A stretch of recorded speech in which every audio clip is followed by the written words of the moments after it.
Bienvenidos a mi canal Libros en 10 minutos, esta vez con el libro titulado Moctezuma y Atahualpa, vida, pasión y muerte de estos dos gobernantes, en su orden, emperadores azteca e inca, antes de la conquista española de México y del Perú.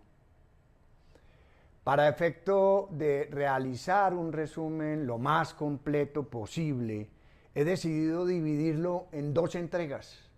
En esta primera historia, la semblanza de Moctezuma, narrada por el escritor Eduardo Matos Moctezuma, un arqueólogo mexicano con gran conocimiento de la historia de Mesoamérica y particularmente de la historia del Imperio Azteca.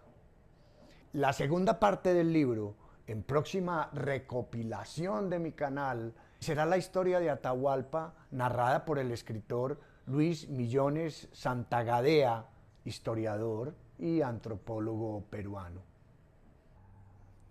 Comienza la crónica de Moctezuma, relatando los muchos sucesos fantásticos narrados por los indígenas informantes de su historia y sus costumbres.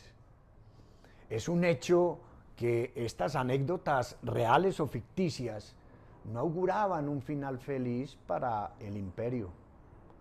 El emperador Moctezuma, en su palacio de la ciudad de Tenochtitlán, no recibía buenas noticias.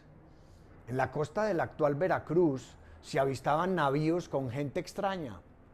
Eran los recién llegados al mando de Hernán Cortés, que desembarcaba en la Villa Rica de la Veracruz en 1519. El primer paso estaba dado.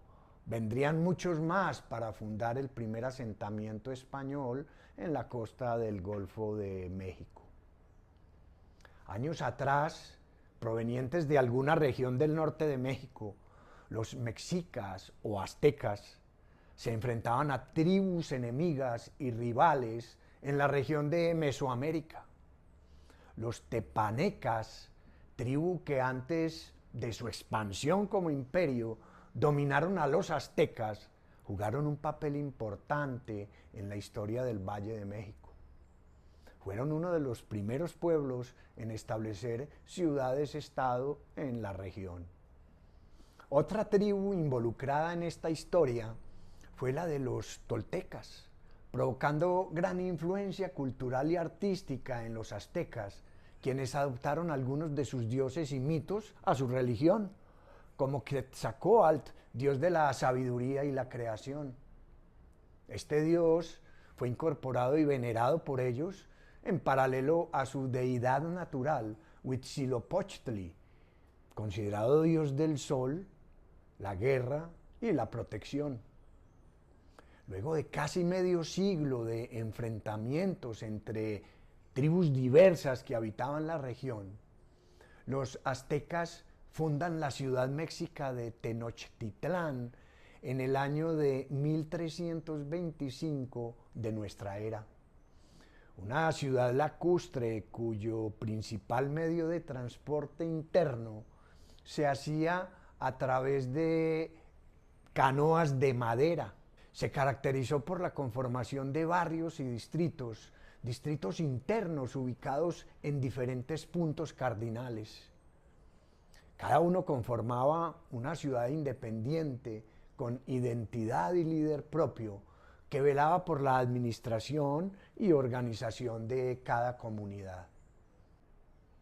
La línea sucesoria para elegir al gobernante de turno se realizaba escogiendo dentro de la dinastía real la persona más sobresaliente por su religiosidad y sus hazañas guerreras. Para el año de 1502, el tlatoani o gobernante máximo de la ciudad fue Moctezuma, quien gobernó hasta la llegada de la hueste española. Moctezuma nace hacia el año de 1468 en la ciudad de Aticpac, un barrio de la ciudad de Tenochtitlán, y cuando niño asiste a la escuela para nobles, aprendiendo todo lo relacionado a las costumbres de su pueblo para más tarde hacer lo propio en el arte de la guerra, destacándose de manera sobresaliente hasta su entronización como rey de la ciudad por el año de 1502, año en que inicia su gobierno. Entablando guerras con tribus de pueblos vecinos para conseguir víctimas para el sacrificio humano y ofrecerlos a sus dioses, derrota algunas de ellas, unido en alianza con Texcoco y Tacuba, acentuando así el odio en sus opresores.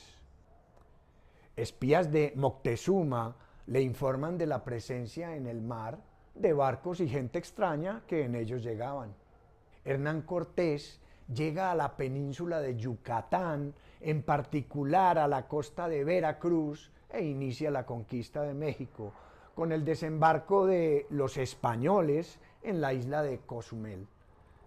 Una vez en la isla, encuentra allí dos españoles que años atrás habían naufragado en aquel lugar. La isla era habitada por los mayas, habitantes naturales de aquel territorio, y los náufragos españoles ya congeniaban y vivían allí en aquella comunidad.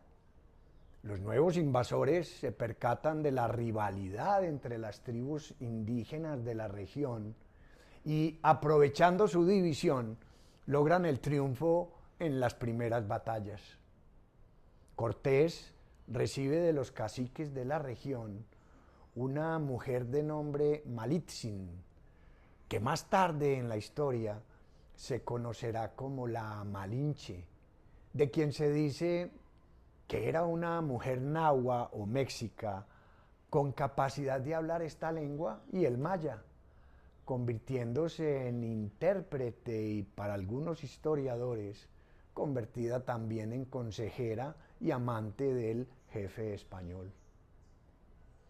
Ante el descontento con Cortés de algunos miembros de su tropa por haber salido de Cuba y arribar a la península mexicana sin la autorización debida del gobernador de la isla de Cuba, decide encallar sus naves asegurando su permanencia y la de sus tropas en esta nueva tierra.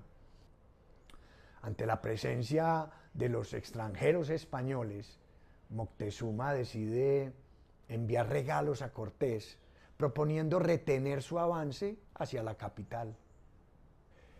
Pero mientras más oro enviaba, más despertaba el interés español, esperanzados en encontrar la fuente de este precioso metal. Ante esta compleja situación, Moctezuma cambia su estrategia, inclinándose por usar la fuerza, y fracasa en su primer intento. Recurre nuevamente a la estrategia anterior, enviando más regalos y más presentes de oro. En medio de toda esta controversia entre recién llegados e indígenas, Cortés parte hacia Veracruz para enfrentar las tropas enviadas por el gobernador de Cuba, quien quería capturarlo por su insubordinación. Deja al mando a uno de sus hombres de confianza, quien comete el error de irrumpir en la plaza principal del templo, donde los aztecas celebraban un ritual a uno de sus dioses, ocasionando una matanza enorme. Moctezuma es retenido en su palacio y, ante la disputa que se vivía en el momento, su pueblo elige a uno de sus hermanos como líder para defender la ciudad. Son varias las versiones acerca de la muerte de Moctezuma, ocurrida en 1520. Algunas fuentes afirman que murió por una piedra que le pegó en la cabeza mientras se asomaba por la azotea de su palacio. Otros dicen que no fue así, pero lo cierto del caso es que Cortés y sus hombres lograron llegar luego a Tlaxcala, ciudad de la tribu aliada a los españoles, para combatir a los aztecas. Lanza su campaña militar hacia Tenochtitlán y la ciudad cae en manos españolas en agosto de 1521, marcando así el fin del imperio azteca. La pregunta que yo me hago después de leer esta primera parte del libro es, si los ancestros indígenas de esta parte del planeta no hubieran estado divididos y en conflicto entre ellos, ¿cómo hubiera sido el proceso de conquista europea?